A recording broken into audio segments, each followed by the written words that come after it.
आगे बढ़ते हैं, बात अब जरा जम्मू कश्मीर की हो रही है। तो जम्मू कश्मीर इंतजामिया के एक अहम फैसले की पिछले दिनों हमने आपको बताया था कि कुछ अहम ऐसे असासे हैं या ऐसी जायदादें हैं जम्मू कश्मीर इंतजामिया के पास जिनको आउटसोर्स करने के लिए सरकार ने एक मंसूबा बनाया है। आउटसोर्स करने का मकसद किसी तीसरी कंपनी को या किसी तीसरी या थर्ड पार्टी को देने के बाद जो इनकम जनरेशन होगी उसमें इजाफे के साथ इंतजामिया ये मानती रही कि जो बिलखुसूस सयाहती इमलाक है उनको ज़ैली कॉन्ट्रैक्ट पर देने से हमारी जो आमदनी है जो इस वक्त काफी कम है, इंतजामिया के मुताबिक वो बढ़ेगी। और अब हमारी इतलात के मुताबिक इंतजामिया ने काम शुरू कर दिया है और इस सिलसिले में 14 ऐसी जायदादें हैं जो Jammu Kashmir tourism development corporation JKTDC की हैं। इन 14 की 14 जायदादों को अलग अलग जगहों पर ये जो इमलाक है इनको आउटसोर्स करने के लिए सरकार ने बाकायदा प्लान बना लिया है और सरकार इस वक्त इंफ्रास्ट्रक्चर को बेहतर बनाने के लिए और पब्लिक प्राइवेट पार्टनरशिप के तहत या इस मंसूबे के तहत काम कर रही है। और इस सिलसिले में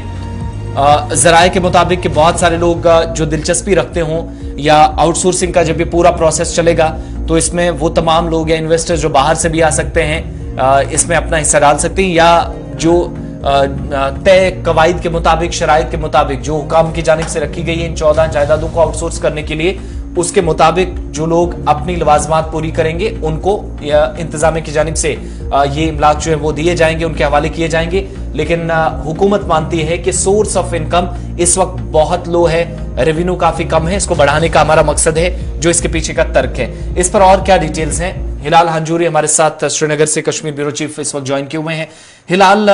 क्या सिर्फ यही मकसद है कि सोर्स ऑफ इनकम बिल्कुल भी नहीं है या इनकम जो है वो बिल्कुल भी नहीं है, उसकी मजीद जनरेशन के लिए कदम ये उठाया गया है और फहरिस्त में कुछ और भी इंफ्रास्ट्रक्चर सरकार के है, ये जो अभी 13-14 जायदादें हैं, क्या कुछ मजीद इतलात है? देखिए आसिफ, दो चीजें हैं जिसकी वजह से सरकार इसको आउटसोर्स कर रही है जी। क्योंकि सरकार जब आउटसोर्स किसी चीज को करेगी तो फिर जब इसको कोई दूसरी कंपनी, कोई प्राइवेट फर्म उसको लेगी, टेकअप करेगी, तो फिर कैसे वो रिजल्ट ओरिएंटेड इंफ्रास्ट्रक्चर होगा, कैसे वो फिर जब ये किसी दूसरे के हाथ में लगेगा तो फिर कैसे यहां से आमदनी जो है वो हासिल की जा सकती है और सरकार क्यों नहीं कर सकती? ये एक ऐसा सवाल है जिसमें मैं कहता हूं कि दो चीजें हैं। एक तो सरकार का फेलियर कि वो इन जायदादों को ठीक तरह से चलाने में नाकाम रही है, ठीक उसी तरह जिस तरह JK सीमेंट्स के साथ हुआ है। और उसी तरह इन जायदादों के साथ भी, चूंकि जो मेरी इस हवाले से इतलात है, ये 14 जायदादों में से 9 जम्मू से हैं और 5 कश्मीर वादी से हैं, जहां तक मेरी इतलात है, जहां तक जरा इस हवाले से साथ दे रहे हैं। और इसमें ज्यादा होटल्स हैं जो टूरिज्म डेवलपमेंट कॉर्पोरेशन के हैं और यहां पर अभी तक चल रहे थे। दूसरी बात यह है कि जो मैन पावर है इस डिपार्टमेंट के पास या इस कॉर्पोरेशन के पास वो बहुत कम है और कॉर्पोरेशन मैन पावर को जनरेट नहीं करना चाहती। हालांकि दूसरों को यह सबक पढ़ाया जाता है कि आप जॉब जो है वो क्रिएट करें, लेकिन सरकार खुद क्रिएट नहीं करती है, जबकि उनके पास एवेन्यूज हैं, उनके पास होटल्स हैं जहां पर वो रेवेन्यू को जनरेट कर सकते हैं। लेकिन वहां पर सरकारी स्तर पर JKTDC जो है वो नए लोगों को रिक्रूट नहीं करना चाहती है और इसीलिए उन्होंने इसे आउटसोर्स किया और इससे फाइनेंशियल बोझ करा दिया है। तो अब इस तरह से 14 लोकेशंस ऐसे हैं, 14 होटल ऐसे हैं जो जम्मू, कुद और उसके साथ साथ पट्टी टॉप, गुलमर्ग और पहलगाम के अंदर है, जिन्हें अब आउटसोर्स किया जा रहा है और बाज़ाती तौर पर प्रोसेस शुरू भी हो चुका है और बहुत जल्द इस हवाले से एक खबर आ जाएगी या बड़ा कोई हतमी ऐलान हो जाएगा जब आप ये सुनेंगे कि ये जो होटल्स है ये कुछ मकामी, कुछ मुल्की और कुछ हो सकता है कि गैर मुल्की लोगों ने भी इसे अब टेक ओवर किया है। तो इस तरह से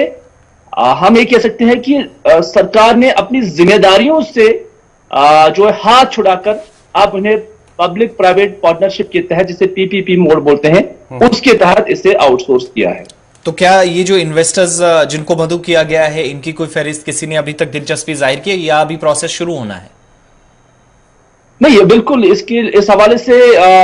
जो दरख्वास्तें हैं वो जमा हो चुकी हैं जी, क्योंकि 15 दिसंबर तक का टाइम था इसे जब आपने यहाँ दरख्वास्तें जमा करनी थी और जो इंटरेस्टेड लोग थे उन्होंने इस हवाले से पहल शुरू की होगी और मेरे ख्याल से अब खत्म की होगी। अब स्क्रूटनी होगी बाज़ाती तौर पर सरकारी स्तर पर कि कौन इसके लिए एलिजिबल है, किसने जो एलिजिबल क्राइटेरिया है उसको फॉलो किया है तो उसी की बुनियाद पर अब इसे आउटसोर्स किया जाएगा। बहुत बहुत शुक्रिया तफसीलात फराहम करने के लिए। तो जम्मू कश्मीर के ताल्लुक से ये बड़ी खबर है, पिछले दिनों की हमारे सामने जो डेवलपमेंट्स हैं उनमें एक ये भी कि जेके सीमेंट्स का जो हाल हुआ उसी तर्ज पर शायद इस वक्त भी ये काम चल पड़ा है। लेकिन सरकार का जो तर्क है उसको अगर सही माने तो आमदनी काफ़ी कम है। अब ये जो सोर्सेज हैं इनमें 14 की फहरिस्त जो है टूरिज्म डेवलपमेंट अथॉरिटीज से जुड़े हुए हैं। जराए जो बता रहे हो और हिलाल भी बता रहे थे कि ये कंफर्म हो रहा है कि 9 इनमें से 14 में से जम्मू प्रोविंस से है, बाकी जो है